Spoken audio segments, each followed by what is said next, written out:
come up to meet you, tell you I'm sorry.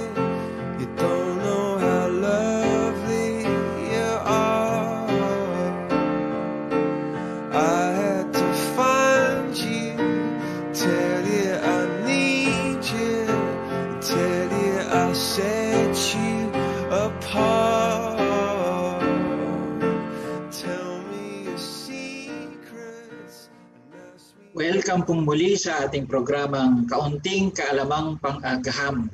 Ang inyong programang nagbibigay kaalaman batay sa agham na kapakipakinabang sa mamamayan. Inaanyayahan ko po kayong manood at makinig sa isa na naman nating isang oras na mahalagang pakikipagtalakayan.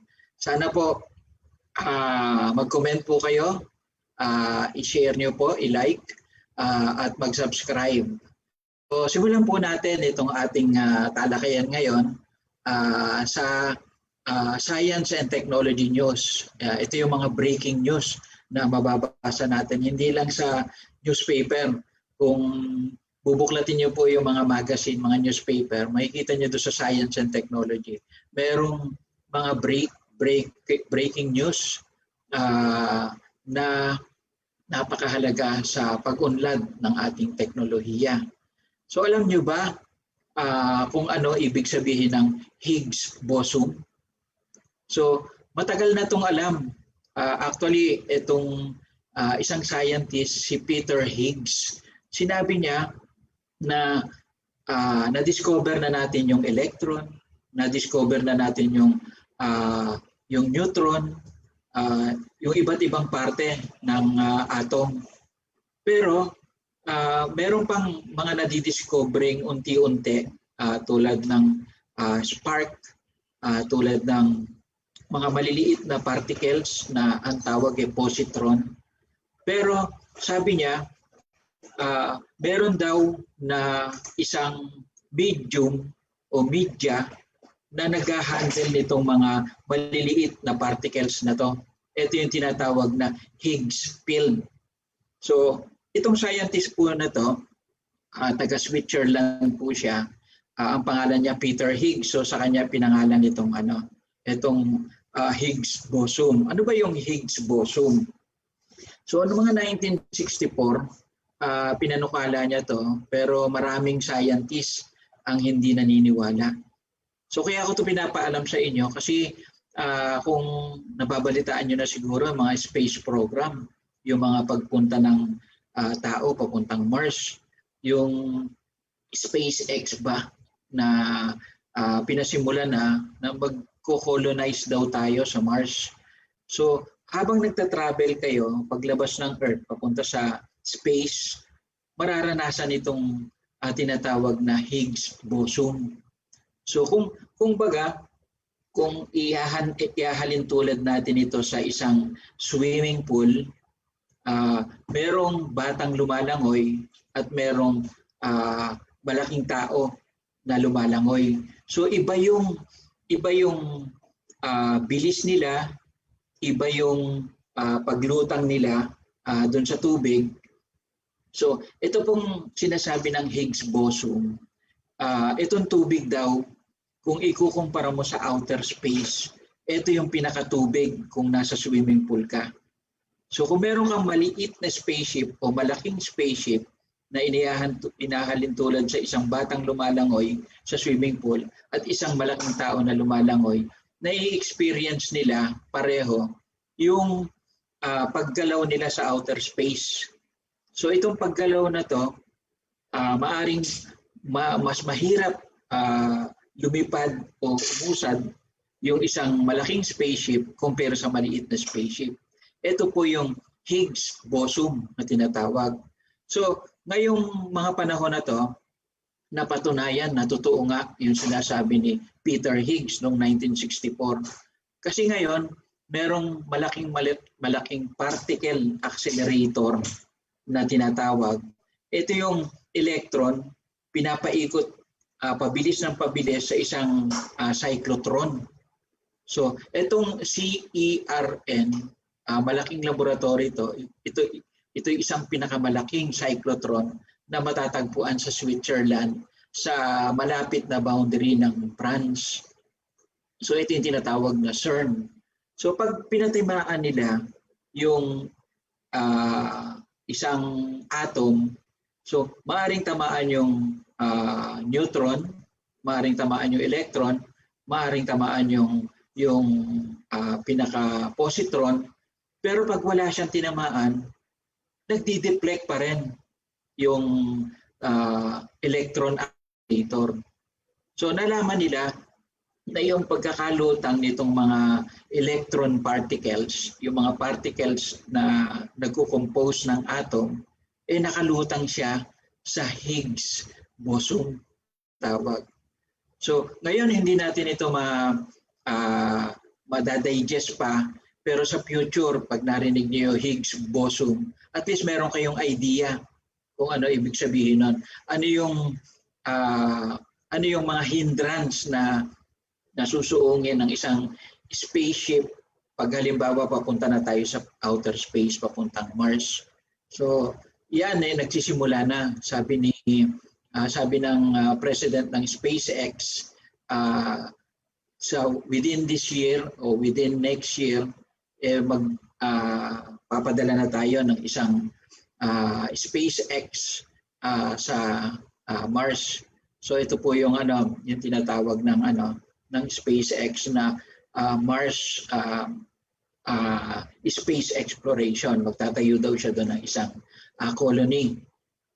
Kung natatandaan nyo, last month yung isang space shuttle ng SpaceX, nagpadala siya ng mga scientists papunta sa International Space Station. So very successful yon. So pagbalik dito, yung reusable na lalagyan ng fuel. So dati bumabagsak lang yan o naiiwan sa outer space. Ngayon hindi. Bumaba po siya sa Kennedy Space Center at na-recover nila. Medyo mahal din kasi yon, kaya nare-recycle na natin. So sa technology na yon, naunahan ng SpaceX yung NASA. So pero meron silang magandang cooperation. Sa future siguro, magagamit natin yung technology na yon na hindi nasasayang yung mga materyales na super mamahal. Yung iba niyan made of platinum. Tapos merong resistant sa mga ion sa atmosphere natin. Kaya super mamahal niyan. So bago natin pagpatuloy, let's have a commercial break. I'll be back after a while at sana tutok lang po tayo para sa iba pang talakayan. Marami ba kayong used oil, fats, or grease? This machine is a breakthrough biodiesel reactor. Kino-convert nito ang used or unused cooking oil mula sa plants and animals to green efficient fuel called biodiesel. Ito ay mabisang alternatibong powerful fuel kumpara sa diesel na di na kailangang i-modify ang ating diesel engines.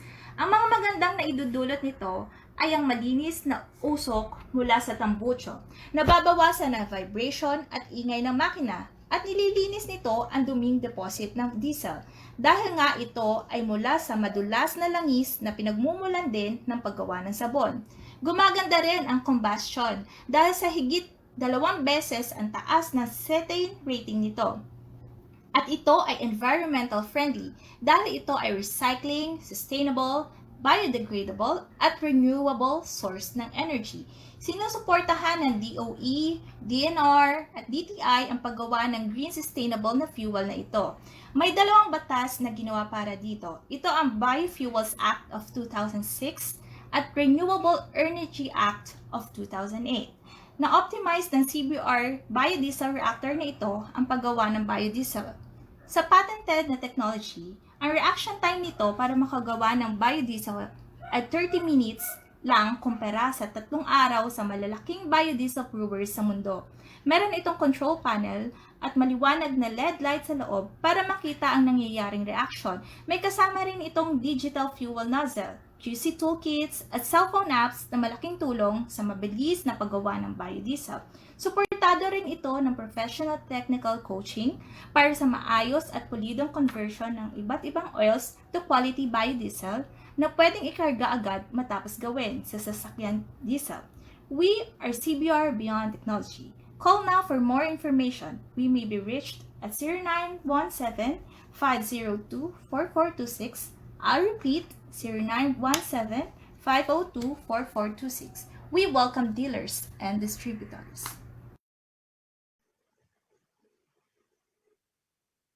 Okay. Pwede na. Okay. Muli po, magandang COVID-free araw sa kanilang lahat. Mula sa inyong kaibigang scientist, Igan B. Capistrano po. Sa ating programang Kaunting Kaalamang Pang-Agham.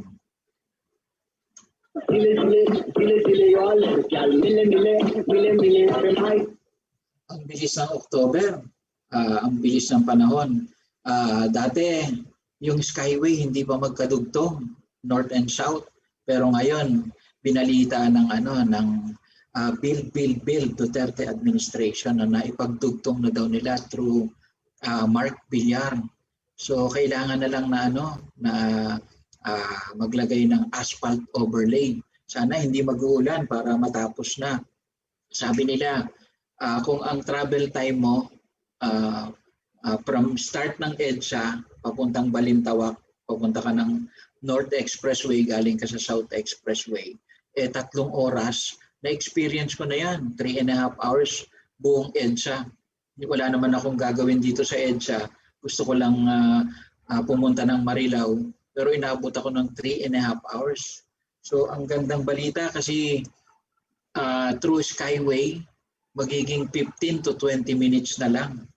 Tapos ang isa pang maganda dyan, yung napakaraming mga nasa South na gustong pumunta ng North, tsaka yung mga nasa North na gustong pumunta ng South, na wala namang gagawin sa Metro Manila, hindi na makakaabala sa EDSA. So mababawasan daw na mga 30 to 50% yung mga dumadaang vehicles dyan sa EDSA.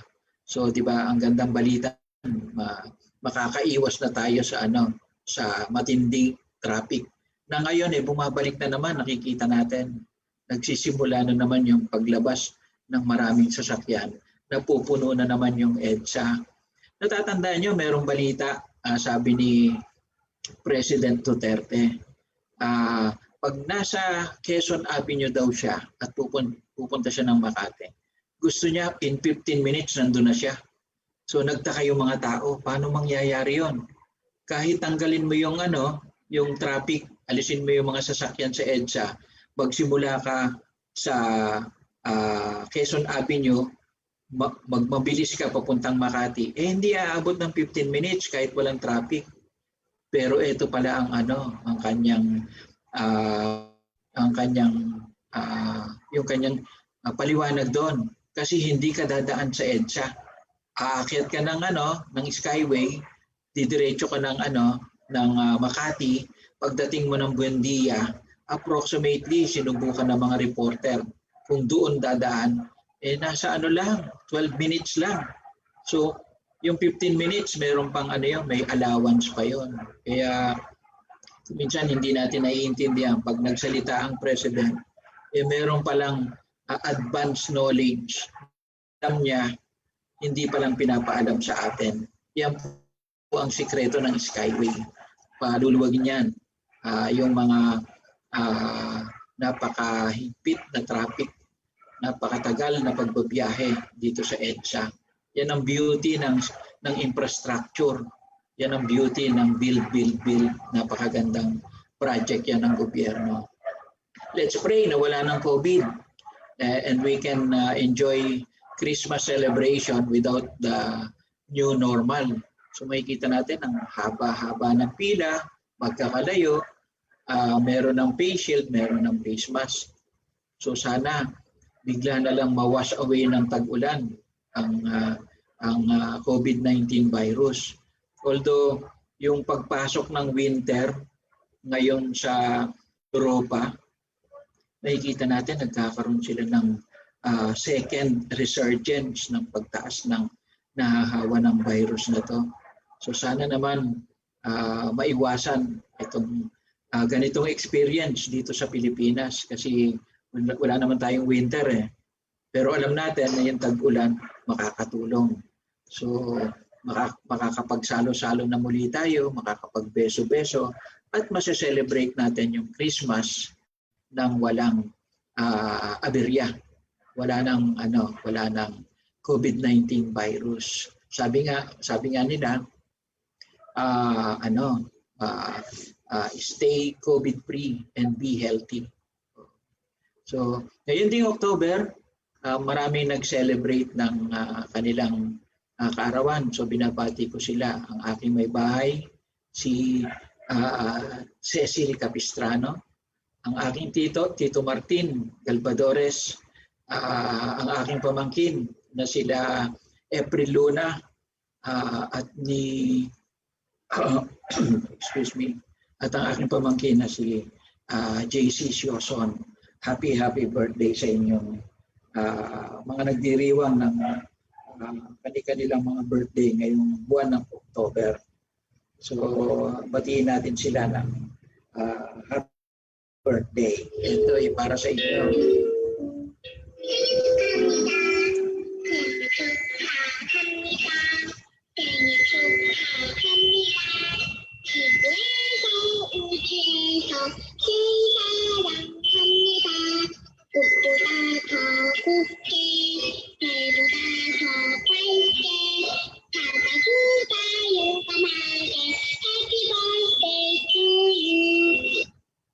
So happy birthday sa inyo mga nagdiriwang ng birthday ngayong October.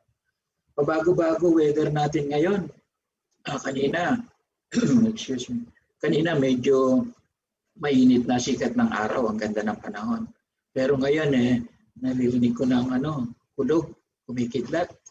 So sana maging blessing itong pagbagsak ng ng ulan, lalo na ngayong GCQ, MECQ. Patuloy po sanang lahat tayo ay mag-ingat sa COVID-19 virus. Palagiin po nating naghuhugas ng kamay, nagsusuot ng face mask, at nagsusuot ng face shield. Sundin po natin yung mga protocol para makaiwas po tayo sa virus na to. At sana wala pong mahawa at hindi natin maranasan yung nararanasan na ng 350,000 Pilipinos na nahawa ng COVID-19 at 6,000 sa mga to. Namayapa na sila. At sana matigil na to. Kahit kasi isang buhay lang ang mawala, maraming malulungkot, maraming nagdurusa dahil napaka-importante po ng buhay. Kaya disiplina at kortesiya, sana po sundin natin ang ating gobyerno sa paghihigpit nila sa pagsusuot ng face mask, face shield, pag-social distancing, at sana gumamit din po tayo ng mabisang disinfectant. Halimbawa, yung PAQ. So yung PAQ na yan, ginagamit yan sa buong mundo. Yan ang nagpatigil o nagpatigil ng pagkakahawahan sa Korea, sa South Korea, dito sa Thailand, dito sa Singapore, at saka sa Australia. Although hindi masyadong nasusunod itong mga protocols na to, kaya patuloy pa rin ang pagkakahawahan. So ang PAQ, mas mabisa po yan sa ginagamit nating alcohol.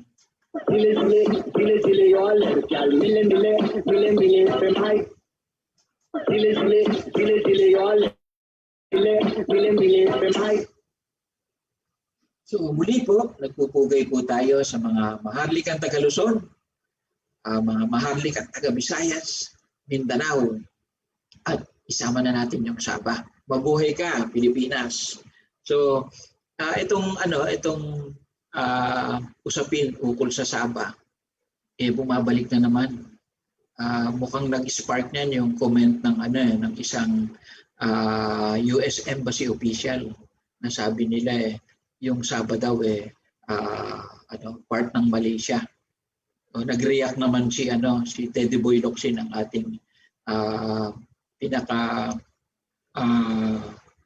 ang ating official ng Pilipinas, na sinabi niya na malayo sa Malaysia ang Sabah.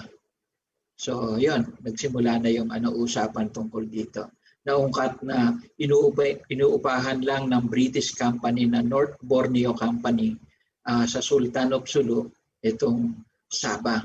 So actually hanggang ngayon nagbabayad pa rin sila ng renta. So kung nirerentahan yan sa Sultan of Sulu, ibig sabihin sa atin yan. So kailangan lang natin kunin yung cooperation ng Great Britain o kaya ng England o United Kingdom para patunayan na itong Sabah inuupahan nila noong unang panahon sa Sultan of Sulu na totoong may-ari ng Sabah as part ng Sultanate of Sulu. So let's have a commercial break. Magbabalik po tayo. Tutok lang po. I'll be back after a while. Are you worrying that your business can be shut off by lockdown during these times of pandemic and financial hardships? Well, stop worrying now and have peace of mind. Let NanoCloud's disinfection system resolve this issue for you, so you may then focus on your expertise, growing your biz. We have the following technology. First, an effective PHA disinfectant that's proven to annihilate even the most difficult to kill bacteria and virus with a kill rate of log 6. This the highest among all disinfectants in global market. This is US EPA registered, proven by independent US lab and hospital tested. Second, a NanoClouds and UVC disinfection tunnel for big employees. All our NanoClouds machine has sonic boom technology, converting the disinfectant into molecular size, smaller than the coronavirus for an even better bioefficacy. The safe UVC, on the other hand, kills hiding survivors underneath skin crevices and clothing. With automatic controls, remote and movement sensor, and digital temperature display with audible siren alarm. Third, a NanoClouds and UVC disinfection door type for malls and transport stations to protect your clients as well as your staff. Fourth, NanoClouds and safe UVC disinfection transport type system. These can be installed in vehicles like jeepneys, buses, and vans, making passengers and drivers safe. Fifth, custom-built NanoClouds and safe UVC for automatic scheduled plant disinfection system. Do disinfection staff-free. Example, you may set at 2 a.m. for whatever time duration. You may also opt for camera, which will allow you to see plant disinfection at the convenience of your home through your cell phone. 6. Portable NanoClouds that you may strap on your shoulder or pull via its wheel for disinfection of your places, bees, home, or office. We are CBR Beyond Technology. Call now which among these will fit your bees, and for more information, we may be reached at 0917-502-4426. I'll repeat, 0917-502-4426. We welcome dealers and distributors. Set aside lockdown now and start growing your bees.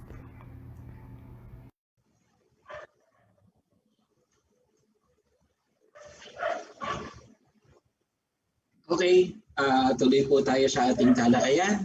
Sa mga Bisaya, bumabati po ako ng maayong aldaw sa ating mga tagapakinig dyan sa Visayas at Mindanao. Sa CDO, marami din mga Bisaya dyan, lalo na sa Davao. Yung camp manager ng Barangay Kalaanan, si Ricky Lupera dyan sa Cagayan de Oro. Kumusta ka dyan? Itong kaibigan kong ito meron siyang kwento sa akin. Sabi niya, although hindi ko masyadong ma-interpret, pero ito pagkakaintindi ko. Indirectly daw paano mo ipapahiwatig sa iyong kaibigan o kausap na pangit siya. So sabi niya, ito daw ang paraan dyan. Una, kukwentuhan mo daw siya na sabi daw ng NASA, ano daw, lahat daw ng pangit ipapadala sa Mars. Sabing ganon. O, tatanungin ka naman niya, bakit mo naman sinasabi sa akin yan? Kasi malulungkot kami pag napadala ka na doon. So yan daw ang indirect way na pagsasabi na pangit yung kausap mo, na hindi masyadong kahiya-hiya doon sa mga nakakarinig. Diba? Pwede nga, ano? Marhay na hapon sa mga Uragon diyan sa Kabikulan. Alam nyo, ang aking tatay nagmula sa Bagamanok, Catanduanes. So, may mga kaibigan din akong Cebuano, pero ang galing na ang galing magbikol. Yan si George Rosiana, isa ring Uragon, kasi matagal siyang na-assign diyan sa Pepsi sa Bicol. George, maayos ka ba diyan? Sana hindi ka nahahawa ng COVID. Ngayon yata nasa Cebu na siya, diyan sa Argao, Cebu. So matagal kong nakasama yan sa Coke, may kawayan. Kasi client namin yung Coke . So meron pa ako isang joke diyan pag nagpupunta kami sa Coke, may kawayan. Pag halimbawa inaabot kami ng madaling araw, meron diyan 2 restaurant na magkaharapan lang. So yung restaurant na yon, ang pangalan, masarap ang luto doon luto ng ina mo. So parang nagmumura. Yung may-ari niyan, 2 babae na magkapatid. So laging may diskusyon yung 2 may-ari na yun. So ginawa nung isang kapatid, yung nakatatanda, siguro dapat mag-separate na ako ng business. Pero itong lupa natin pinamana sa atin katapatan lang. So ginawa niya, yung harapan ng karsada, magkatapatan sila. Nag-put up siya ng restaurant. Dahil pareho sila mahusay magluto, anywhere doon sa 2 yon, pwede kang kumain, parehong masarap. Ang pinangalan naman ng ate niya doon sa restaurant niya, luto ng ina mo rin. So parang talagang magkapatid. Tapos meron siyang specialty, siyempre para umangat siya ng konti sa kapatid niya. Yung kanyang specialty ng luto ng ina mo rin, putong inamoy. So yan yung kwento ng Coke, may kawayan, nang kami bumibisita diyan sa may kawayan para kalingain yung aming client na kami nagsusupply ng mga chemicals. Mayap kat panapon sa mga tagapakinig nating Kapampangan. Alam niyo sa Pampanga, ang itlog ebon ang tawag nila. Kaya meron diyan mahabang tulay . So yung tulay na yon, yung itlog sa Bulacan, pagdating mo ng dulo ng tulay sa sobrang haba, nagiging ebon na.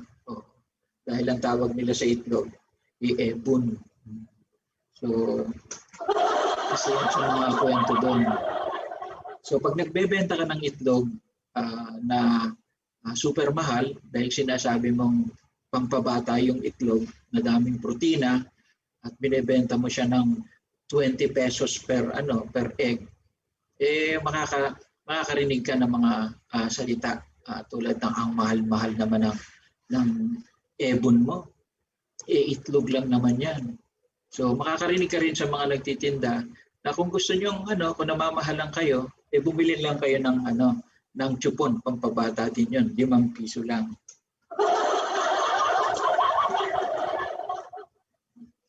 Okay.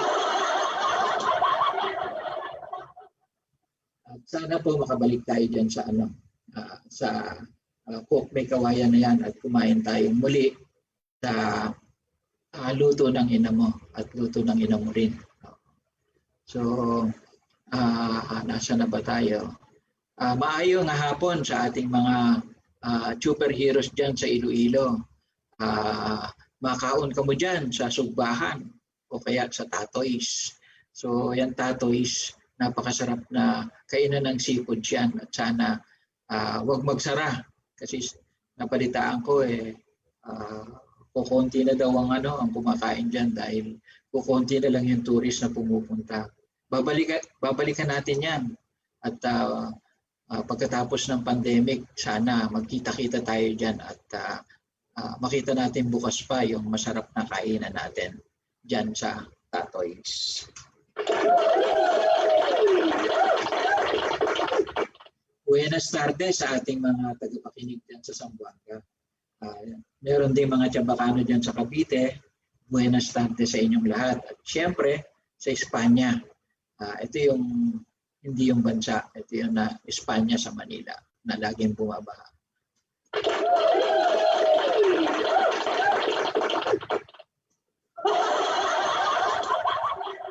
Nagkataon din ako nag-aaral dyan sa UST. At alam niyo na, lahat ng estudyanteng nag-aral dyan sa UST ay naranasang lumusong sa baha na hanggang bewang. Shoutout po tayo sa aking professor emeritus dyan sa UST, si Sir Fortune Chibilla. Napakagaling na professor namin yan. Isa yan sa mga naging foundation ng knowledge ko sa chemistry dyan sa UST College of Science. Nung ako'y nag-aaral pa dyan wala akong allowance na nakukuha lalo na pag end of the month dyan sa aking scholarship. Kaya umakit ako doon sa taas, yung mga estatwa ng main building at doon ako kumakain ng aking baon na pandesal as lunch. So binabati ko rin ang aking mga ex-IRI workers, mga kasamahan sa IRI, International Rice Research Institute. Yan yung napagtrabahuhan ko pagkatapos ng aking pag-aaral sa UST. So yung mga katrabaho ko dyan, si Bobby Bautista, si Orly Baracchio, machong si Orly Baracchio, si Lisa Miras, at si Rudy Reyes na taga-Tarlac. Balita ko may problema sa kalusugan si Rudy. Sana magparamdam ka naman, Rudy, at pagaling ka. Huwag ka sana mahawa ng COVID-19. Pamilya Leiva dyan sa Pansol, si Carlos, si Maricel, si Mark, si Jester. Sana maigi ang kalalagayan nyo dyan ngayon. Alam ko bukas na yung Pansol. Marami nang pumupunta dyan na gustong maligo ng mainit na swimming pool.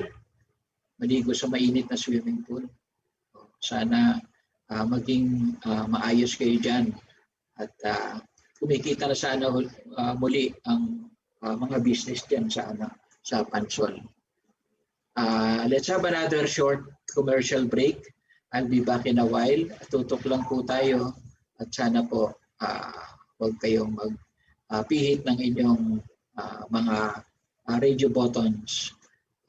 Pakinggan po natin itong magandang commercial na to. Are you worrying that your business can be shut off by lockdown during these times of pandemic and financial hardships? Well, stop worrying now and have peace of mind. Let us NanoCloud's disinfection system resolve this issue for you, so you may then focus on your expertise, growing your biz. We have the following technology. First, an effective PAQ disinfectant that's proven to annihilate even the most difficult to kill bacteria and virus with a kill rate of log 6. This the highest among all disinfectants in global market. This is US EPA registered, proven by independent US lab and hospital tested. Second, a NanoClouds and UVC disinfection panel for big employees. All our NanoClouds machine has sonic boom technology, converting the disinfectant into molecular size, smaller than the coronavirus for an even better bioefficacy. The safe UVC, on the other hand, kills hiding survivors underneath skin crevices and clothing. With automatic controls, remote and movement sensor, and digital temperature display with audible siren alarm. Third, a NanoClouds and UVC disinfection door type for malls and transport stations to protect your clients as well as your staff. Fourth, NanoClouds and safe UVC disinfection transport type system. These can be installed in vehicles like jeepneys, buses, and vans, making passengers and drivers safe. Fifth, custom-built NanoClouds and safe UVC for automatic scheduled plant disinfection system. Do disinfection staff-free. Example, you may set at 2 a.m. for whatever time duration. You may also opt for camera, which will allow you to see plant disinfection at the convenience of your home through your cell phone. 6. Portable NanoClouds that you may strap on your shoulder or pull via its wheel for disinfection of your places, bees, home, or office. We are CBR Beyond Technology. Call now which among these will fit your bees, and for more information, we may be reached at 0917-502-4426. I'll repeat, 0917-502-4426. We welcome dealers and distributors. Set aside lockdown now and start growing your bees.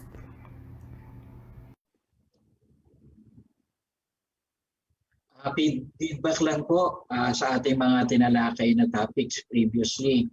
Natatandaan nyo ba yung tinalakay natin na hair inducer? Yung galing sa oil ng ulikba na manok.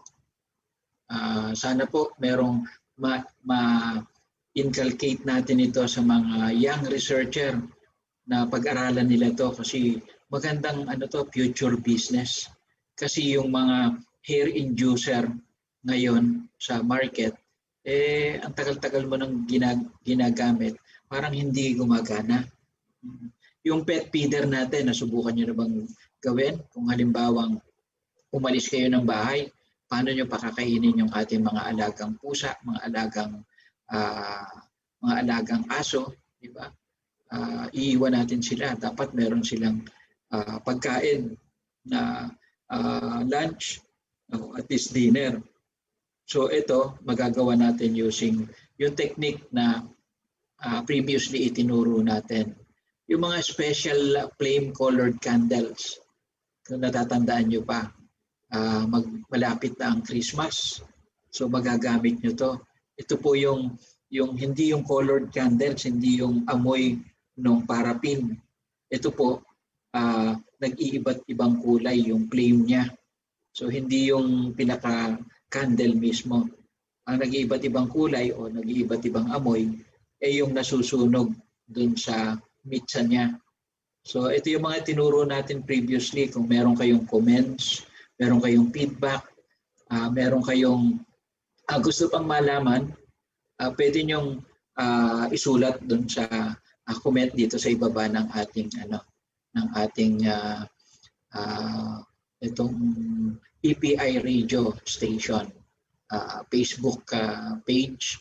So hintayin ko lang po ang inyong mga comments, at sana ito'y makatulong sa ating pang mga kabataan na gustong mag-business o gustong makinabang dito sa ating kaunting kaalaman na talakayan. So, meron pa akong isang topic na i-discuss. Ito po yung special fruit air freshener. So, isi-share ko lang itong picture na to, tapos talakayin po natin. Isa rin ito sa mga special na pwedeng magamit dito sa ating mga kabataan na gustong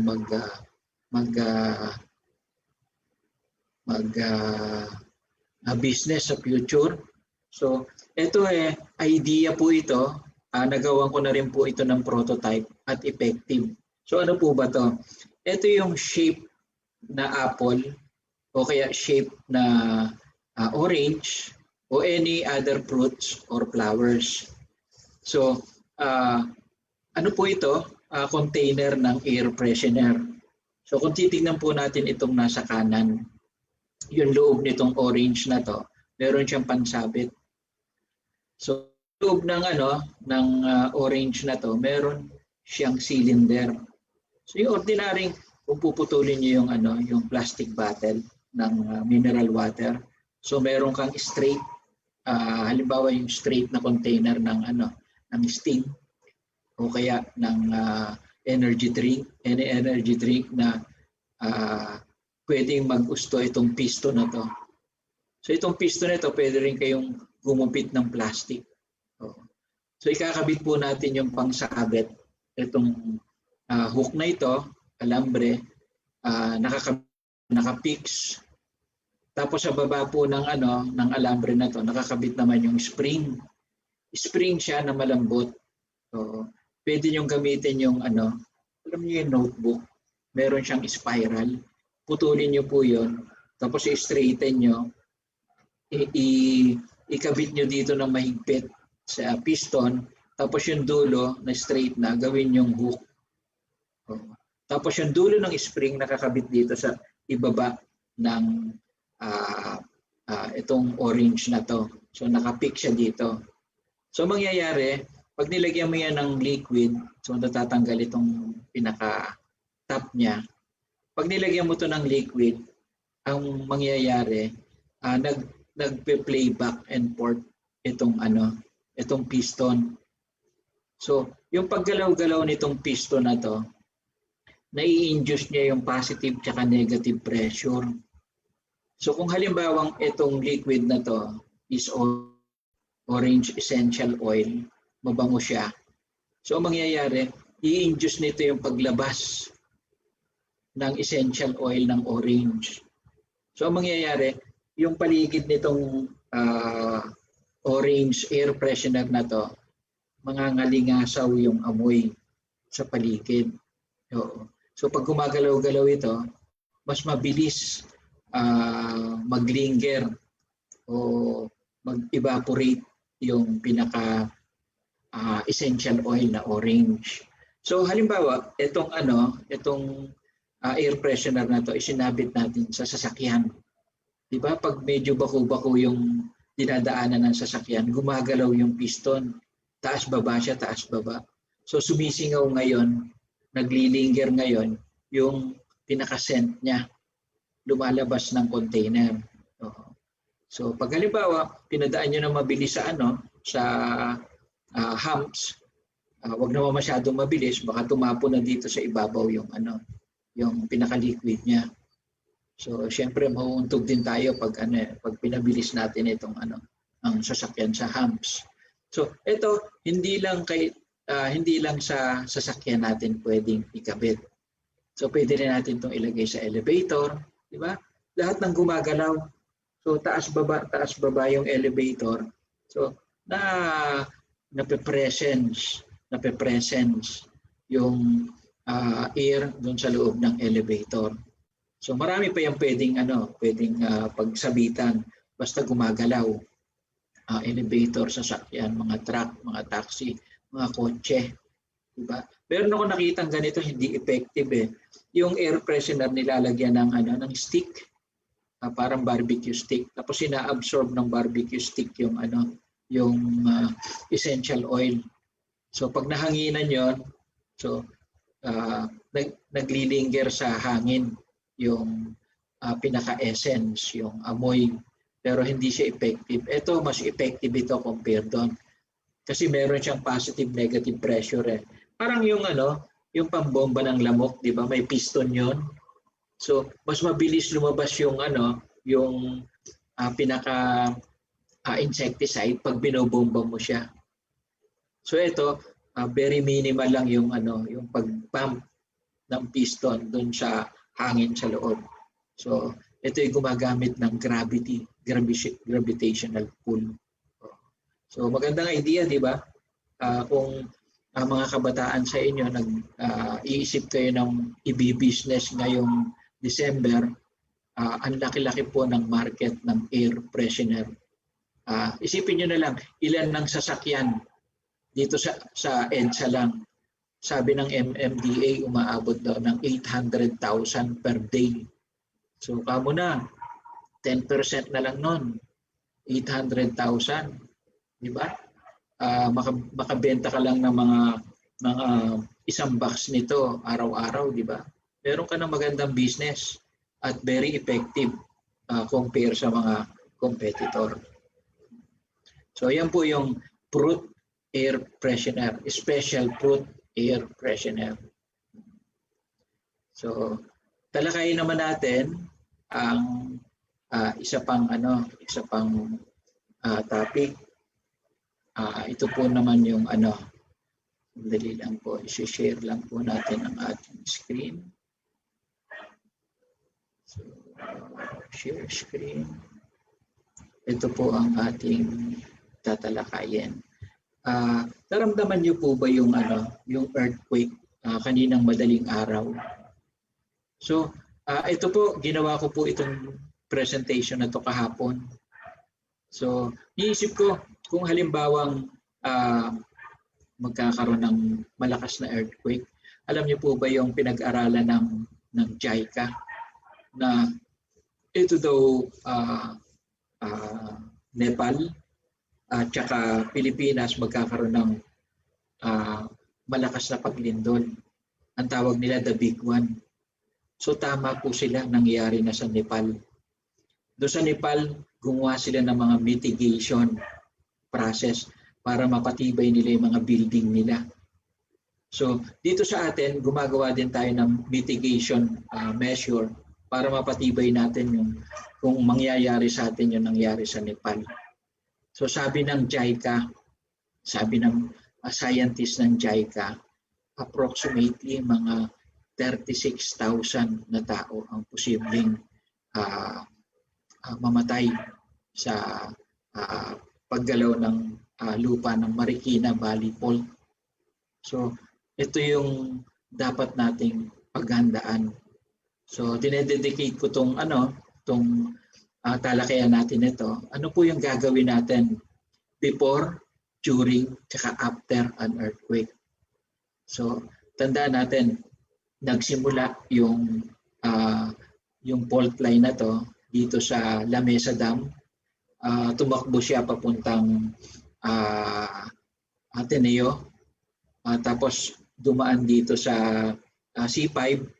Tapos nananakbo siya papuntang San Pedro. Tapos from San Pedro, umakyat siya papuntang Tagaytay.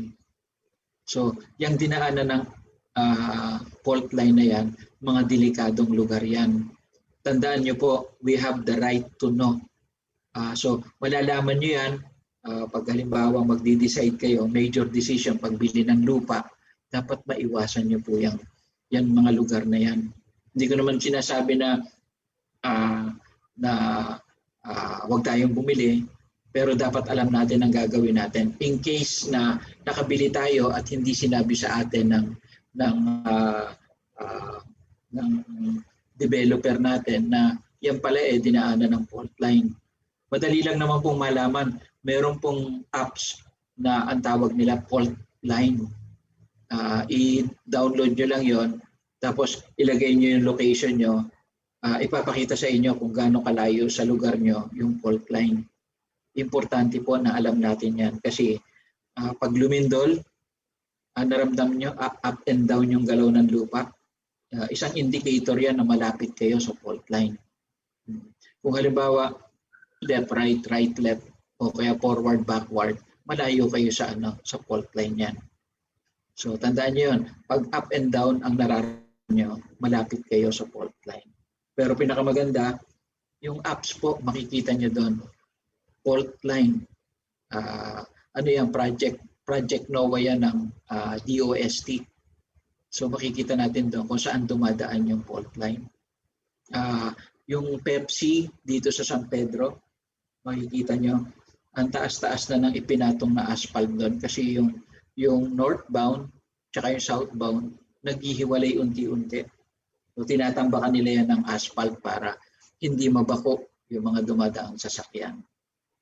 So ito po yung pwede natin gawin before an earthquake.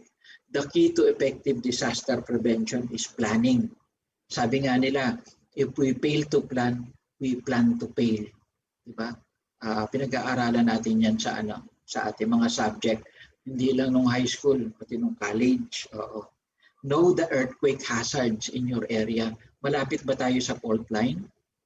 Follow structural design and engineering practice when constructing a house or a building. So kung nagpapagawa tayo ng bahay, sundin po natin yung ipinapayo dun sa building permit.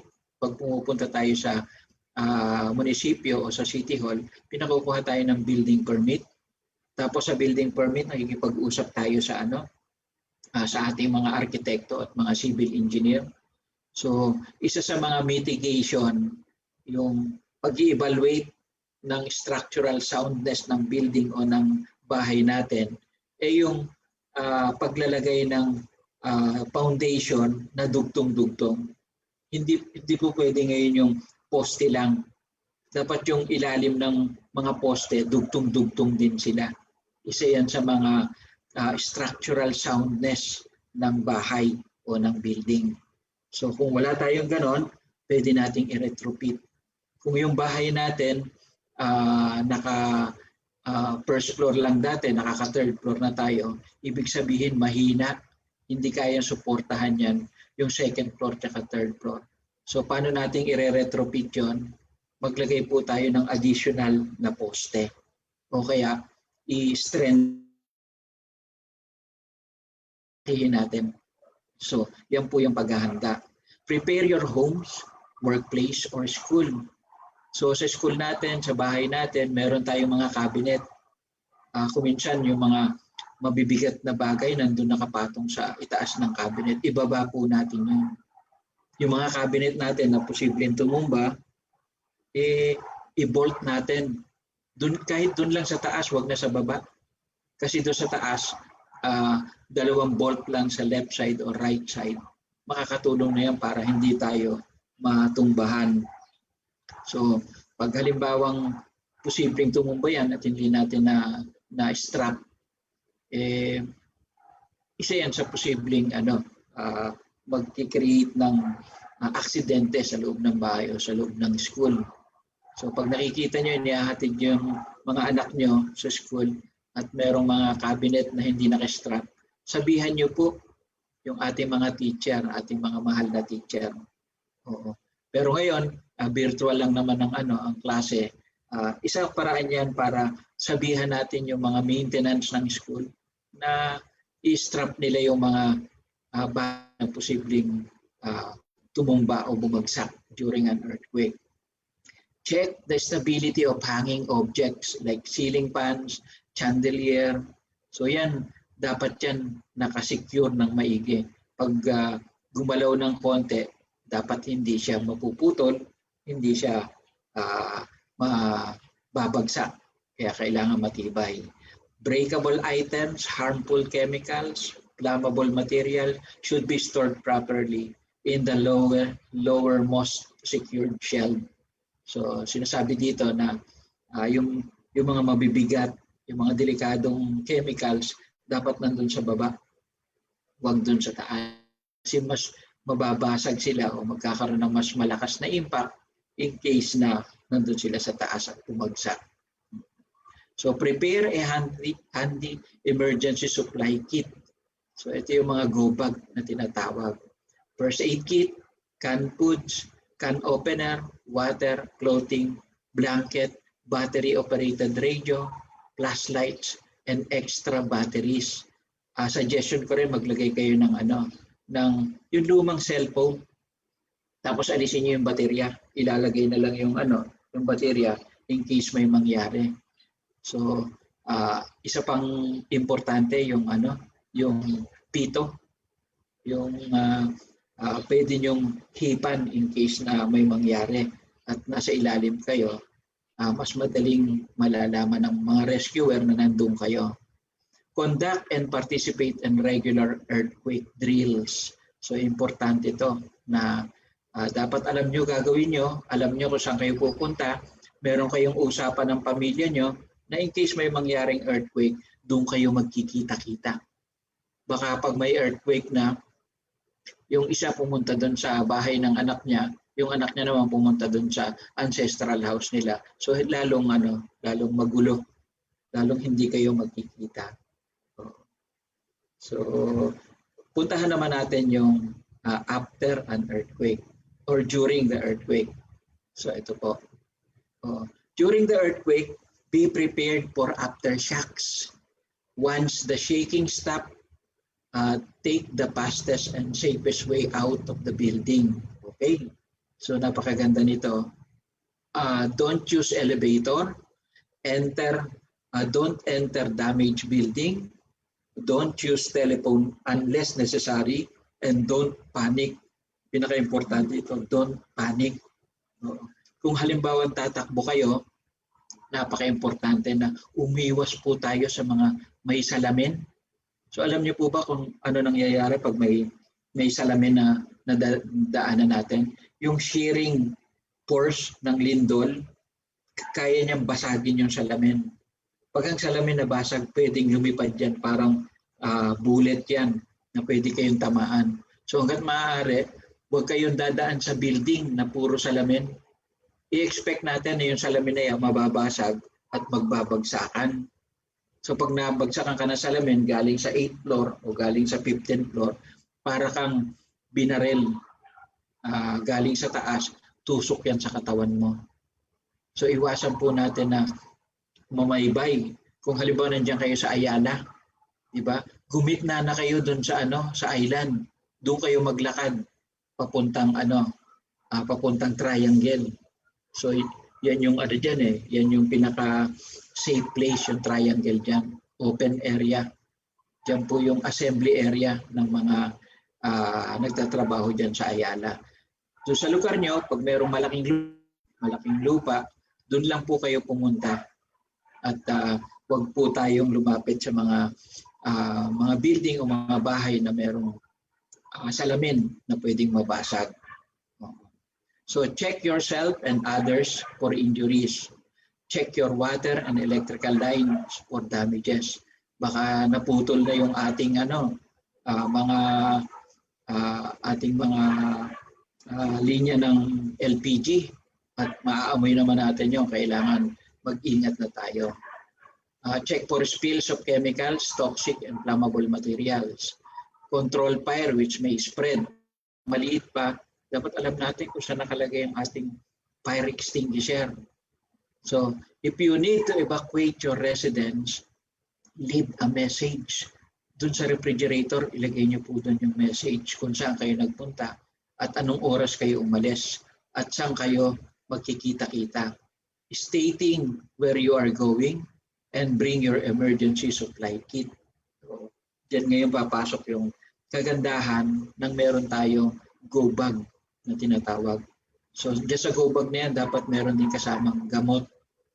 In case na meron tayong nararamdaman o meron tayong regular na iniinom, dapat available dyan. Kasi expect natin na posible yung mga drugstore sarado. So, dala natin dapat yung ating medical kit din. Yung mga may maintenance dyan. So, dapat dala nyo yun. Keep updated on disaster prevention instructions from battery-operated radio. So, ito napaka-importante nito. Hindi lang nyo mapapakinggan yung mga nangyayari sa labas, sa paligid.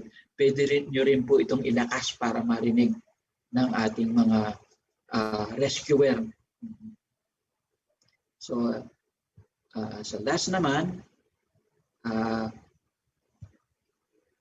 after an earthquake. Ano po ba gagawin natin after an earthquake? So, during an earthquake, ito eh. After an earthquake. Yan, after an earthquake. Parang na-discuss na natin ito. During an earthquake. Ito po gagawin natin during an earthquake. Alam niyo po ba yung nagtatago tayo sa duck hold and cover? So ngayon po, hindi na po ito ginagawa sa Japan kasi pag nasa loob ka ng bahay po pwede, pero pag nasa loob ka ng isang building, posibleng masisira lang itong pinagtaguan mo at maiipit ka sa loob. Meron pong tinatawag na triangulation. So ano ba yung triangulation? Kung meron kang isang cabinet na matibay, So itong cabinet na to, gumilid ka lang doon sa side niya, safe ka na doon. Kasi pag may bumagsak dito, malamang magkakaroon ng space in between yung cabinet na yon, halimbawa metal cabinet, tsaka yung areas na pinagtataguan mo. Meron nagki-create na triangle, na survival triangle. Tinuturo po yan sa Japan kasi sila madalas nagkaroon ng earthquake. So stay calm. When you're inside structurally sound building or home, stay there. If possible, quickly open the door for exit. Duck under sturdy desk or table. Stay away from glass windows. Ito yung sinasabi natin. Beware of falling objects. Be alert. Suotin nyo yung mga helmet nyo o kaya tabingan nyo ng kamay nyo ang inyong ulo. If you're outside, move to an open area. Stay away from trees, power lines, posts, and concrete structure. Baka tayo matumbahan yan. Move away from steep slopes which may be affected by landslide.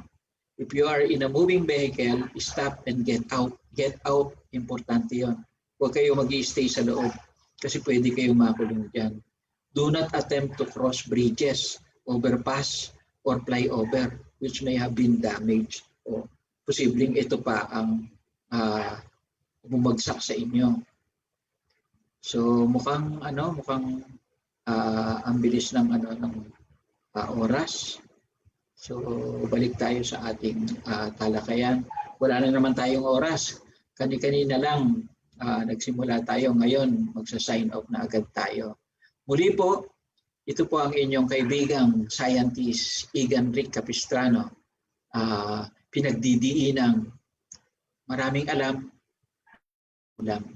Sa muli pong talakayan, sa susunod na Sabado, 3 to 4 p.m., magkita-kita pong muli tayo. Stay healthy and be COVID-free. Bye-bye for now. Salamat po sa inyong pakikinig.